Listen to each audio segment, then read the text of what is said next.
bueno, la producción la venía buscando, finalmente lo logramos, así que le vamos a pedir que nos tenga paciencia, sobre todo por la cantidad de preguntas que tenemos para hacerles. Carla Bisotti, quien está del otro lado, ministra de Salud de la Nación. Carla, Romina Mangel, ¿cómo estás?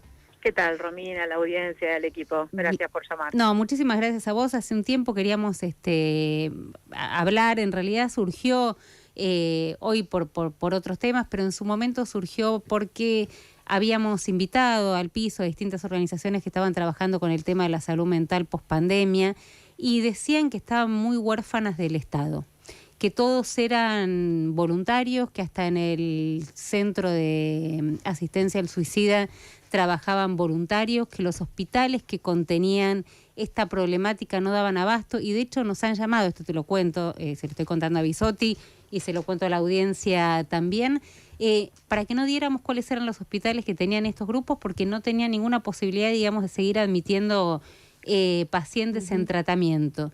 Y nos decían quienes venían, y por eso te quería preguntar, que había una subejecución en el área de salud mental.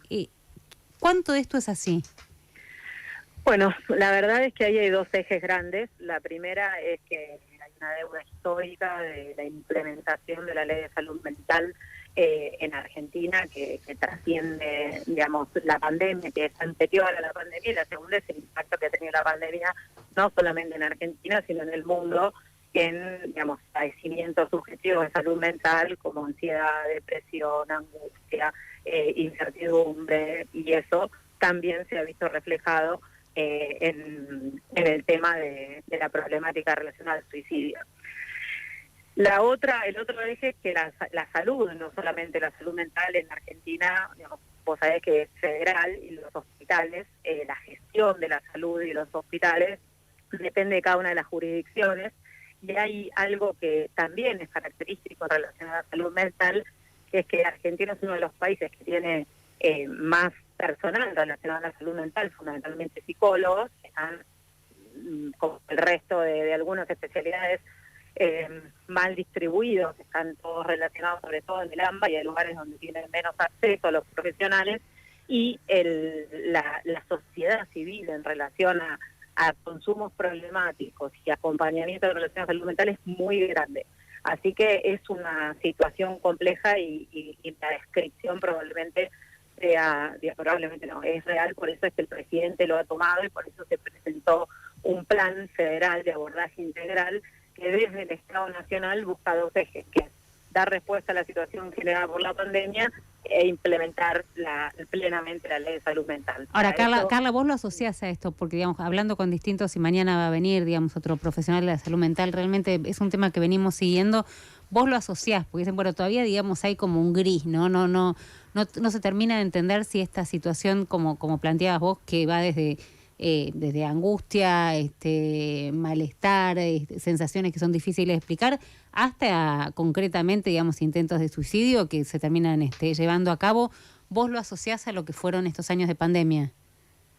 ¿O sin crees lugar que hay a una... dudas, se exacerbó, sin lugar a dudas, todo eso que ya tenía una base, que tiene, digamos, una base, no solamente de vuelta en Argentina, sino, digamos, los padecimientos subjetivos de salud mental suceden, eso se exacerba de vuelta no solo en Argentina, sino en el mundo con la pandemia, y por supuesto en Argentina tenemos también una situación social y económica de incertidumbre que genera más angustia todavía. Por lo tanto, sin lugar a dudas, esa es la conclusión que sacamos en el Consejo Federal de Salud, y ese es el Estado que está trabajando, el Estado Nacional, con presupuesto, que ahí lo del presupuesto se lo tomo en 2 minutos. Si está y si está subejecutado o no, ¿no? Sí. Exacto, eso. Está trabajando, creamos por resolución ministerial un programa de abordaje integral de la problemática del suicidio para trabajar con las jurisdicciones. Reglamentamos nosotros, después de 6 años, la ley de prevención de suicidio, y estamos trabajando con las provincias para fortalecer con transferencias de fondos el abordaje del suicidio en esta salud federal que tenemos. Creamos, aparte del que se había generado en la pandemia, ahora un 0800 para urgencias en salud mental, con la articulación con las jurisdicciones, que está aumentando mucho el número de llamadas por día. Estamos fortaleciendo el equipo de profesionales de salud mental, Estamos por crear, seguramente en el COFESA el 27 de octubre, que va a ser en Buenos Aires, y después de reuniones técnicas con la Federal, un programa nacional de abordaje de las problemáticas de consumo, y estamos trabajando con obras públicas y con Hábitat para implementar la ley, que significa adecuar a los hospitales polivalentes para la atención de problemáticas de salud mental y consumo, y adecuar a los monovalentes para la desmanicomialización con casas de medio camino y viviendas asistidas. Nunca se empezó a hacer esto con esta decisión política, y esta articulación con las provincias no es de un día para el otro, es un proceso, y claramente es una situación, digamos, compleja que requiere el trabajo lo más rápido posible. Ahora, yo te escucho, digamos, y trato de entender y entendernos vos a nosotros, que por supuesto, sí, digamos, claro, estamos lejos de ser profesionales o poder abordar este tema con el conocimiento que tenés vos. Lo que nos pasaba cuando venían desde las organizaciones civiles a decirnos, esto es voluntario. O sea, esto es voluntario, y queríamos dar el teléfono de organizaciones, por ejemplo, una era... ¿Despertares era? No. No me acuerdo. Sí, Despertares. Bueno, no me acuerdo. Pero o sea, no den, directamente no den eran impresionantes la cantidad de llamados. Exacto, pues tenemos que ver cada uno de los casos y no tenemos la posibilidad de abordarlo. Y cuando empiezo a buscar por hospitales, los hospitales me empieza a pasar lo mismo. No tenemos capacidad, digamos, para seguir recibiendo gente. Entonces vos decís, bueno, digamos, ¿dónde está de vuelta? Vos sabés que es el Estado Nacional. Empezares, sí. Los estados son nacional, provincial y municipal, y cada nivel tiene responsabilidades. En materias de salud, el recurso humano y implementar la atención depende de las jurisdicciones, y desde el Estado Nacional, en la estrategia federal de abordaje integral de salud mental, y líneas de trabajo que son las que yo te estaba contando. La otra decisión enorme que se generó en Argentina, que fue también un punto de inflexión, es que lleguen psicofármacos al primer nivel de atención a través del remediar. Antes, para recibir un psicofármaco había que ir a un segundo nivel de atención o pedir un turno con algún profesional. Eso todavía se tiene que expandir muchísimo, pero lo que te quiero decir es que la situación es compleja, la respuesta es subóptima, el Estado Nacional no tiene posibilidad de poner recursos humanos en un hospital de una jurisdicción. Estamos trabajando para abordar y fortalecer ejes estratégicos, pero se está haciendo, digamos, y en eso hay consenso. Estamos trabajando de vuelta con las provincias, con los distintos sectores, con la Federal, con la Comisión Nacional Interministerial de Salud Mental y Consumos Problemáticos, que se volvió a reunir después de muchísimo tiempo con todas las áreas del gobierno para realmente impulsar una política de Estado y fortalecer la gestión con presupuesto. Cuando vos decís la subejecución del presupuesto, ahí nosotros estamos también trabajando para mostrar mejor lo que es el presupuesto de salud mental, porque si vos te fijas, el renglón que dice la Dirección Nacional de Salud Mental y Adicciones en el presupuesto, tiene un presupuesto muy chiquitito que está destinado a acciones de las provincias y a transferencias a las provincias para subsidios para fortalecer la gestión de la salud mental en las provincias. Ministra. Pero en ese espérame que termino, sí, para que te decirte. Sí. En ese análisis no está reflejado todo lo que son los botiquines de salud mental, el Hospital Bonaparte, el Montes de Oca, las acciones en los hospitales nacionales, las transferencias a las provincias, la atención primaria, ¿se entiende? Entonces, nosotros estamos haciendo algo que hicimos como con 1000 días, hay como un botón en el presupuesto de 1000 días para mostrar todas las acciones de todo el presupuesto nacional que impactan o que tienen, digamos, injerencia en lo que es la salud mental. No es real la lectura esa de lo que es que no se ejecuta el presupuesto, que el presupuesto es más bajo. Siempre hay que aumentar el presupuesto, y de hecho se aumentó el presupuesto. El presidente anunció para la estrategia este año y el año que viene 4.000 millones de pesos, que va desde la formación de recursos humanos hasta el apoyo a las provincias para remodelar los hospitales. Ministra, ¿qué tal? Agustín Álvarez Rey lo saluda. Le quería preguntar puntualmente si tienen un detalle, un estudio, conocimiento de cuál es la franja etaria más afectada, en este caso, por la pandemia y en cuanto a su salud mental, porque veía hace poquito una campaña de salud pública en Uruguay quizá la vio, muy apuntada a los adolescentes post pandemia, ¿no? Con muchos adolescentes con mucho problema de depresión, con intentos de suicidio, y Uruguay decidió hacer una campaña una campaña publicitaria, una campaña donde alerta a los familiares, ¿no? La campaña alerta a los familiares y a los amigos a estar atentos a algunos síntomas. ¿En Argentina se detectó algún sector que padece más el post-pandemia que otro? Mira, sin lugar a dudas, las adolescencias y las juventudes son la franja etaria, una de las franjas etarias más impactadas. Después las personas mayores en otra medida y con otros síntomas más de retracción o de más temerosos o de salir menos de la casa, con algún componente posiblemente de depresión, pero el impacto, digamos, más grande en relación a lo que significa angustia y, digamos, también un aumento del índice de suicidios es en las juventudes. Nosotros, para el Día de Prevención del Suicidio, el Día Mundial de la Prevención del Suicidio, además de crear el programa, hicimos un video que está en redes con esa mirada, con jóvenes y con esta problemática y las recomendaciones en relación a eso. No lo vi, Carla, hoy, perdón, vamos a pedir si lo pueden, si lo encuentran, si lo pueden subir, porque fue uno de no los, lo vi. Vos sabés que fue uno de los posteos del Ministerio que tuvo más impacto y más repercusiones. Es claramente un tema muy relevante y de mucha complejidad. Y hoy tuvimos una reunión con la nueva directora del INJUVE, con Julia Epstein, con todo el equipo para poder abordar muy fuertemente una campaña de comunicación que nosotros desde Salud veníamos trabajando, pero para sinergizar con INJUVE y con todos los mecanismos de llegada a las juventudes.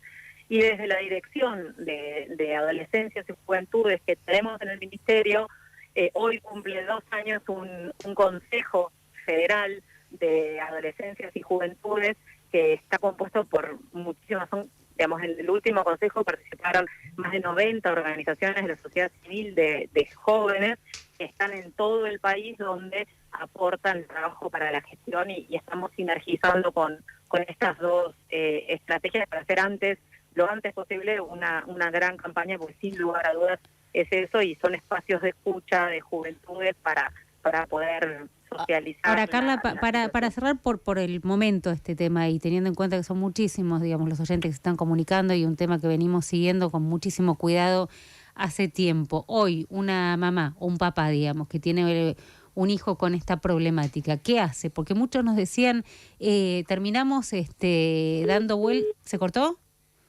Sigo con la pregunta después, si no se la repito, ¿no? Muchos papás y mamás diciendo, terminamos dando vuelta por hospitales, por centros, por clínicas, no lo reciben o dan un turno para un psiquiatra dentro de 6 meses y vos te tenés que llevar ahora, ¿no? Y te tenés que llevar un pibe a tu casa que te está diciendo que se va a matar, digamos, y te están diciendo que el turno te lo dan para 6 meses. Escuchamos todo esto acá. Lo que le quiero preguntar, la ministra explica, digamos, claramente cómo es la distribución, las jurisdicciones, cómo está descentralizado. Pero ¿qué hace hoy, esa mamá o ese papá? Y qué importante también todo lo que tiene que ver con las campañas, ¿no? Digo, porque... Yo no la vi. Sí, lo lamento. Pero si vos no la viste, interesante, claro, porque está hablando de los posteos en redes sociales, ¿no? Que quizás, pensando en las juventudes, es el lugar donde sí lo consumen las juventudes. Pero también es importante que esas campañas... Claro, exacto, sean públicas, lleguen a los padres. Exacto. Si le preguntaba a la ministra... Uy, ¿se volvió a cortar? Está difícil. Insisto, ¿qué hace esa mamá? ¿Qué hace ese papá? ¿Nos pueden llamar a dónde? 11 53 79 89 90. Era Empezares. Perdón. Que habíamos invitado a la titular, ¿no? Y que contaba las distintas experiencias y que por qué no daba los teléfonos y todos los casos, y contaba esto, ¿no? Que muchos papás y mamás contaban Era que... un derrotero dando vueltas con un chico que te dice me voy a matar y vos te lo tenés que llevar a tu casa. No. O que venían de un cuasi suicidio, ¿no? Y a partir de ahí era, quedarse un rato hasta estabilizarlo y que después, muchas veces tenían que volverse con la criatura a su hogar. Está Carla Bisotti, ministra de Salud de la Nación, que si bien entendemos, cuál es la lógica y la dinámica, la verdad que preguntamos como canal, porque son muchos los oyentes que están del otro lado preguntando qué hago con mi hijo, qué hago con mi hija. No puedo esperar 6 meses a que un psiquiatra me dé un turno en un hospital.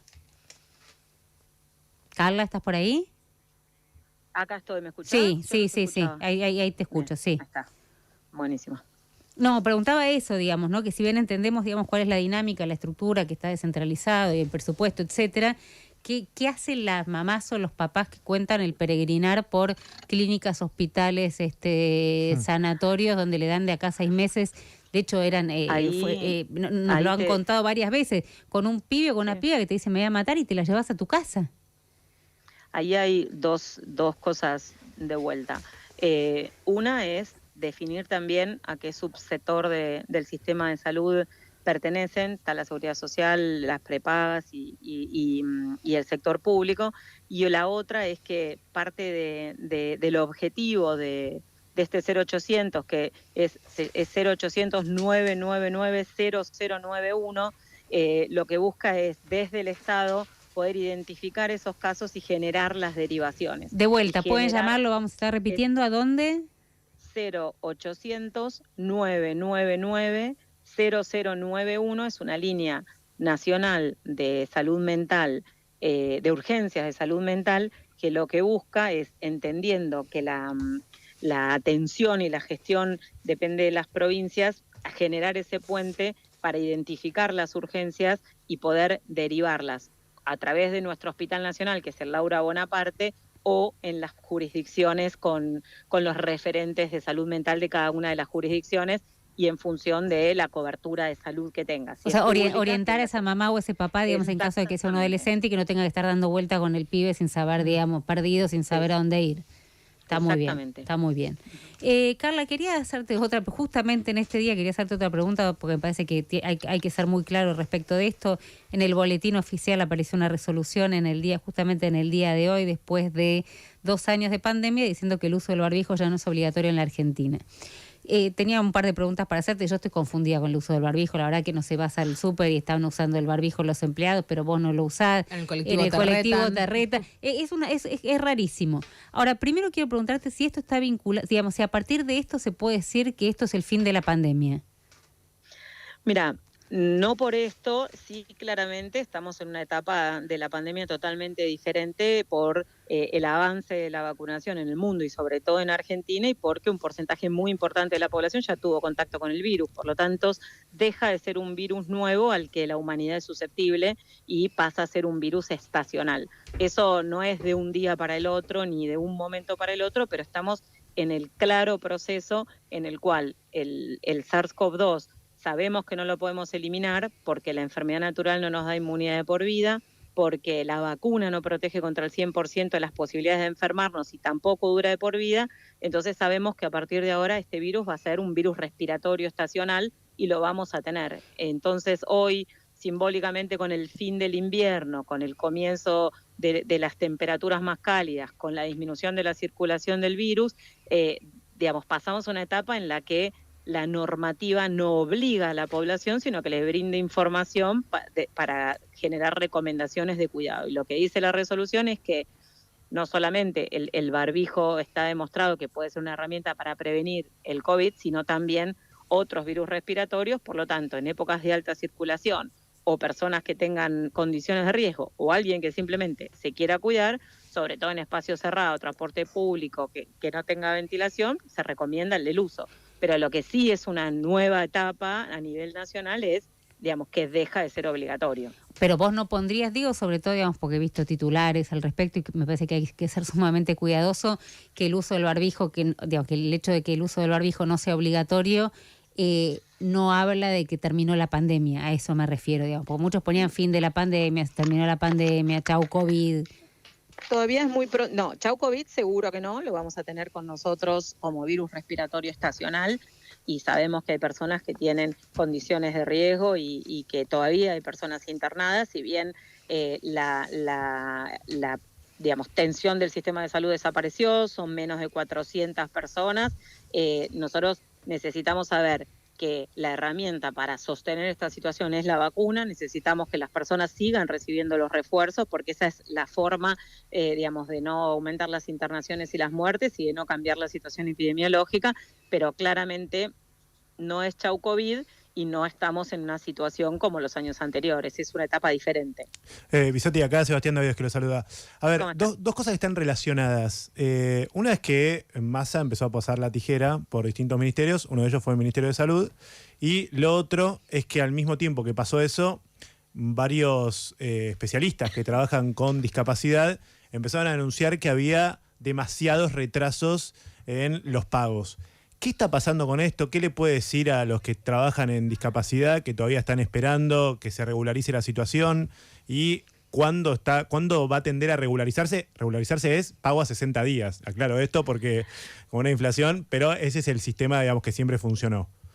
Bueno, son dos preguntas enormes y bien complejas en relación a la explicación. El presupuesto... Así que las entendamos, por favor. Sí, por eso voy a tratar. Los 10.000 millones de pesos que se tomaron del Ministerio de Salud, que se reorganizaron del Ministerio de Salud, son vacunas Sputnik y CanSino que el Ministerio pasó para comprar el año que viene, no se recortó. El Ministerio informó que no se iba a usar ese presupuesto, que no quiere decir que se haya recortado, sino que si se va a utilizar el año que viene está asegurado, se reasignan partidas presupuestarias y eso es en función de lo que se llama caída presupuestaria y, digamos, a mi entender eso no es un recorte. Nosotros no necesitamos un número de dosis de vacuna que las pasamos para el año que viene, por lo tanto ese dinero volvió al Tesoro Nacional. Eso, digamos, es muy importante aclararlo porque... no es que se va a dejar de comprar algo en salud, sino que se reasignan partidas presupuestarias y eso realmente es algo habitual en el presupuesto y es administrativo y es bien complejo de entender, pero a grandísimos rasgos no se recortó en salud y no se va a dejar de comprar nada. Después hay licitaciones y situaciones como la compra de ambulancias, compra de resonadores y de angiógrafos que en función del cumplimiento de los proveedores y un montón de O sea, esa plata no se puede reasignar y decir esa plata no la voy a usar en vacuna, la voy a usar en otra cosa, ¿no se puede hacer eso? Es que nosotros para asignar una plata de un presupuesto necesitas una compra, no es que la cambiás de lugar y ya la gastaste.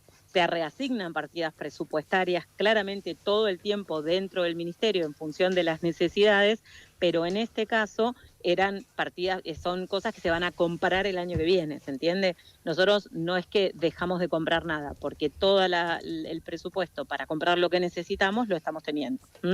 Y lo otro, lo de discapacidad, ¿cuándo se va a solucionar? Lo de discapacidad, también, digamos, la Superintendencia de Servicios de Salud, que se financia por los aportes de los trabajadores en relación de dependencia, es la que recibe los fondos para todas las prestaciones de salud, pero el fondo de integración que paga discapacidad, transporte y educación, lo que hace es recibir la facturación de las obras sociales, la audita, se la pasa a la AFIP, que cuando tiene, digamos, la recaudación de los trabajadores le paga a las obras sociales. O sea que en ese circuito el Ministerio de Salud en sí mismo no tiene ninguna participación porque no es presupuesto del Ministerio de Salud ni es presupuesto del Tesoro Nacional que se ajusta o se recorta, es el aporte de los trabajadores. En ese circuito, en este caso el mes pasado, hubo una auditoría de la superintendencia y un retraso de 6 días en el traspaso de esa información a la AFIP y la AFIP está haciendo el pago. Pero el problema no es un recorte, sino que la recaudación de la superintendencia, del aporte de los trabajadores a la AFIP no es suficiente para el gasto que significa transporte, educación y discapacidad. Entonces lo que hace el Tesoro Nacional es aportar fondos para ir supliendo esa situación si no alcanza el aporte de los trabajadores. Entonces son dos cosas distintas. No es un recorte, es un retraso por una situación puntual de la Super y la FIP que se está, encaminando. Para el trabajador es un recorte. El punto es si mientras tanto, digamos, hay un servicio o no hay un servicio para una cuestión tan urgente. ¿No? Ese es el punto. Está bien, pero son cosas distintas. No es un recorte, es un problema grandísimo, estamos de acuerdo y se está solucionando entre la Super y la FIP y el Tesoro Nacional lo que hace es aportar cuando se necesita fondos del Tesoro para suplir eso. Pues son dos conceptos distintos. Yo no estoy diciendo que no es un problema y que los prestadores no tengan problemas con el cobro. Claro, pero mientras tanto dan el servicio, no, eso es lo que te pregunto, digamos. O alguno se bajó por las demoras. No, pero por eso te digo, la situación puntual no es por esto, no es por esto puntual que hubo esta demora, sino por un problema en relación a lo que vos estás diciendo, que son 60 días, que el pago no es suficiente, que la inflación, que el aumento. Claro. Entonces es una situación que es más global y que afecta a todos los prestadores, no solamente a los prestadores de discapacidad. Yo lo que quiero, no desconozco el problema, lo que quiero explicar es que no es que es un recorte, y lo que quiero explicar es todo lo contrario. El Tesoro Nacional ha aportado todas las veces que ha necesitado con esa situación compleja y subóptima para que se pueda, digamos, suplementar o fortalecer la recaudación de la superintendencia. En este marco, Carla, mañana, jueves 22, a las 8 de la noche va a haber una segunda marcha que la llaman la Marcha de las Antorchas por el colectivo de discapacidad desde el Obelisco, digamos, ¿no? En este contexto que es eso, digamos que ahí es donde están reclamando esta regularización de los pagos porque hay muchas familias que se quedan sin la atención por sus niños con discapacidades, ¿no? Sí, eso es lo que preguntábamos, digamos, si estaban dando o no el servicio. Qué complicado que están las líneas. ¿Qué nos anda? ¿Está? ¿Nos está escuchando, Carla? Perdón, sí. Perdón, algo. Sí, ahí te escucho. Escuché, sí. Algo andaba pasando con las líneas, no te contaba Maderna que mañana, digamos, hay una nueva marcha de las antorchas en reclamo de las familias que no están recibiendo, que era lo que yo preguntaba, digamos, los servicios. En algunos casos dicen desde el mes de mayo. Carla, déjame, y de verdad te agradezco la generosidad, el tiempo y la paciencia, porque entiendo que son temas muy complejos y muy difíciles, por eso queremos entenderlos y por eso queremos recurrir a interlocutores válidos, no es que andamos, digamos, diciendo cualquier cosa por ahí, porque entendemos que hay un otro que en este momento está escuchando y que está muy preocupado y que está muy, muy angustiado. No quiero dejar de preguntarte, tal vez me digas que sé que es polémico, pero tal vez me puedes decir que, no sé, que todavía no pasó el tiempo suficiente como para hacer un análisis respecto de lo que fue la gestión, pero digamos, vos hoy podrías decir cómo fue la gestión de la pandemia en la Argentina, teniendo en cuenta los 130.000 muertos, no sé si por lo menos el registro oficial en comparación al resto de la región, lo que significó también, digamos, en las elecciones el enojo por la herramienta que se utilizó durante tanto tiempo que tuvo que ver con la cuarentena, una cuarentena que admito haber defendido de manera muy férrea mientras no había vacuna, porque entendía que era la única manera. Por supuesto que me hizo un ruido terrible y cambió mi posición radicalmente después de la foto y de la fiesta de Olivos. Pero como ministra de Salud, preguntarte si hoy se puede, 2 años después y aprovechando, digamos, esta cosa simbólica que marcabas vos con la primavera y el uso del barbijo que deja de ser obligatorio en la Argentina, ¿podés decir si fue buena o no la gestión de la pandemia en nuestro país, teniendo en cuenta que sé que esto irrita a muchos? Digo, acá tenemos compañeros que han perdido, digamos, familiares en el marco de lo que fue la pandemia. Mirá, te digo absolutamente, sinceramente y honestamente, cuando uno mira, por supuesto con fortalezas y con debilidades y con aciertos y con errores, en el momento en el que empieza la pandemia, Argentina tenía un riesgo muy, muy alto y concreto de no poder dar respuesta a su sistema de salud. Lo que vimos en Ecuador, en Manaus, lo que vimos en sistemas de salud mucho más fuertes como el de Italia.